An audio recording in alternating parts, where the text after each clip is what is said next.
Уважаемые друзья, уважаемые гости, уважаемые присутствующие в зале. Очень приятно находиться в этом зале, тем более впереди у нас закончился год, и подводим итоги, которые каждый из нас достиг. Предприниматели работали так же, как и все горожане.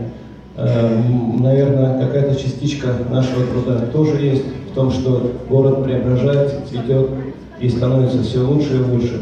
И думаю, что каждый из нас в следующем году приложит еще больше усилий, и мы достигнем гораздо более весомых результатов. Но хотя уже и сейчас можно посмотреть, очень много чего сделано. И раз такая возможность мне предоставлена, то с большим удовольствием поздравляю нас всех с Новым годом.